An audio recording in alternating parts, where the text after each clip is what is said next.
I thought I would demonstrate what I do to bend.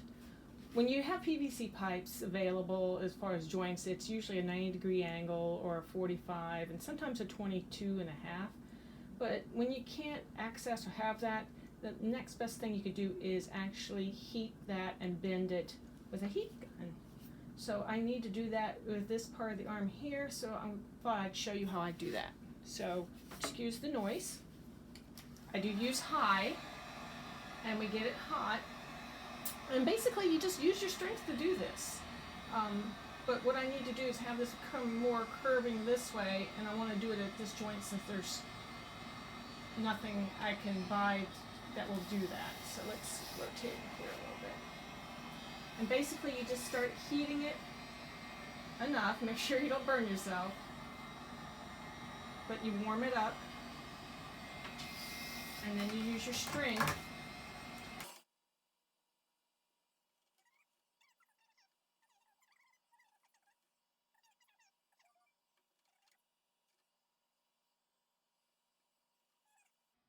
And then you're going to have to hold it there, because otherwise it has memory and it'll want to go back. So you have to kind of hold it there.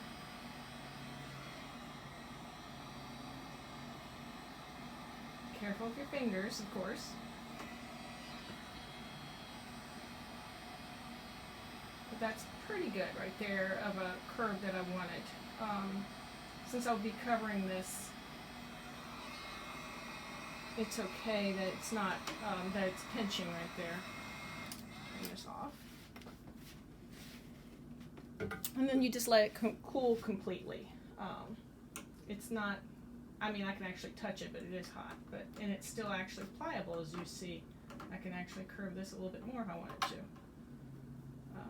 But yeah. So I'm trying to envision the shoulder socket and then it coming out and curving this way. So this will be perfect, I think. So we'll just let that set up a little bit longer. And there you have it. Now that that is cooled, and I've positioned this up a little bit further, and this will be secured in place once I have everything else built on there. As we progress, you'll see that. And I'm not sure if I'm going to, and another message, busy day. I'm not sure if this is the stand I will be using, but of course they come in different shapes, sizes, which I'll show you that as well. And this is pretty much to scale of what I decided I was going to do. I apologize for the curling paper, but normally I would laminate this or cover it with tape, which I probably will do, but I haven't had time to do it. And it's been raining, so it's kind of moisture in the air. But if you see how I want this to line up, then I'm going to be adding a piece up here for the actual head and the jet pack for the rockets that go behind him, which I will show you. But basically this is how this will be, and it's followed the curvature pretty well. And then this comes up and goes more back, not above his head, but actually more towards the back. So I will adjust this when I permanently do that, but it will probably be more in that range. And then coming down.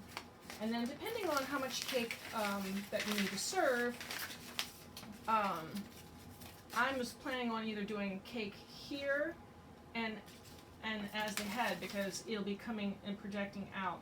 Like I said, once this is done and you see all the profile and everything, it's just going to be, it'll blow you away. Or at least I hope it's going to blow Zane away. So I added the T piece that's going to be supporting the actual head and then the actual rocket pack in the back. Next step is for me to start bulking up the structure. Since there's a limited amount of cake and not all this is going to be cake, I purchased 4-inch styrofoam balls that I unfortunately will need to cut in half. They do offer them in half, but they weren't the right diameter. But they will go here on either side. And then his actual hands, I guess for lack of a better word, are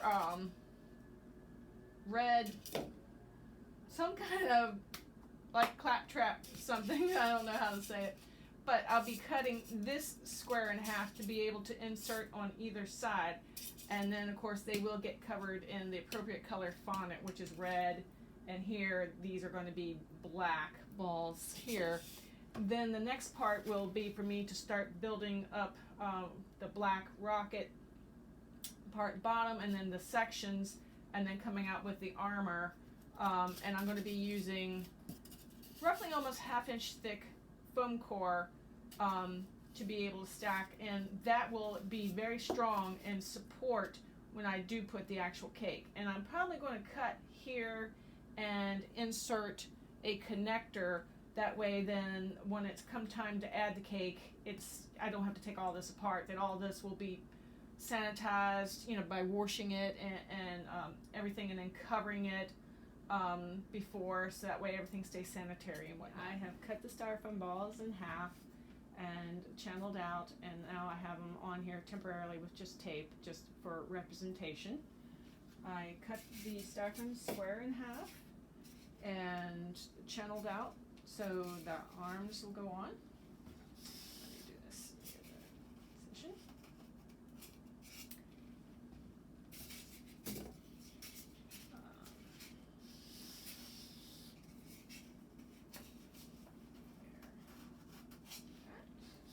And then I'm not sure if I'm going to have this part be cake or not. So I went ahead and got a styrofoam cake dummy that's 3 inches tall by approximately 6 inches across, and put a channel in that. So slide that on here. Make sure it's nice level for now. Okay. And so the next part is we're going to be working on I guess the base, the rocket part, and then the part of the torso of the body, and then from here to here is going to be approximately cake, and then it comes up with the armor and the shoulders, and then the rocket pack in the back. Let me remove this so you can see this a little bit better. So what I did was I took 4-inch round styrofoam cake dummies, cut them in half. They are also 4-inch in diameter. And then this is 1/2 inch foam core here, and then I notched out part of the detail. You'll see later on that then there's upper detail that will be added. This is where the first small cake will be, so I added blue tape just so I could suspend it so you can visualize cake here and a cake here.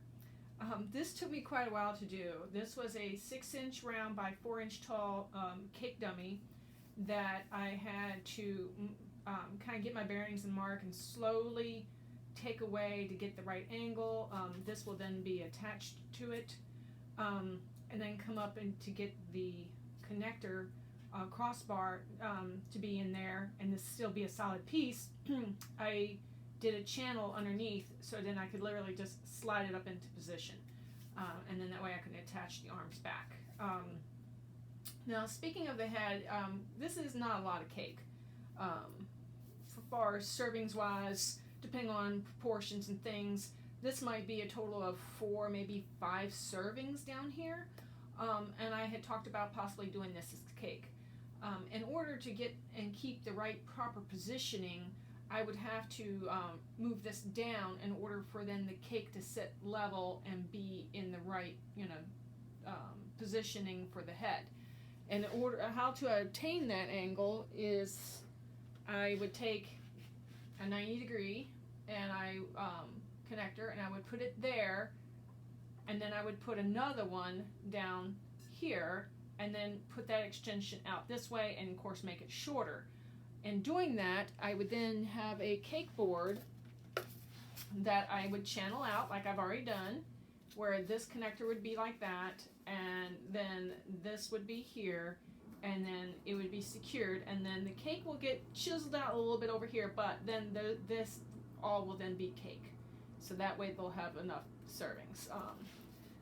So that's something that will, when we cross that bridge, we'll do that. So the next step for me now is I'm going to now concentrate on printing out a side profile to start working on the arm, shoulder connector, and then the rocket pack. Around, so this is where the back PVC pipe comes into play. It's going to help hold it in place, and I printed off a side view in order to start getting the back shoulder part of the shield and the actual dimensions of the rocket pack, and then I printed off a top view. Basically, I became an engineer and figured out and then cut and beveled cut, angled everything in order to get this. So this is hollow, so it's going to be lightweight. I just simply put a hole in this in order to be able to insert this. This will be glued in place and then covered with fondant, and it will be more secured once totally done. That way it'll be very stable. But basically right now it just slides on for fit, and he does sit at a slightly pivoted pose, so this is great for adjusting everything we need. And then this face is going to be straight on, and basically the next step is for me to start bringing out the front part of the shield and underneath, and then finishing the top, and then we'll go on to working on the arm details.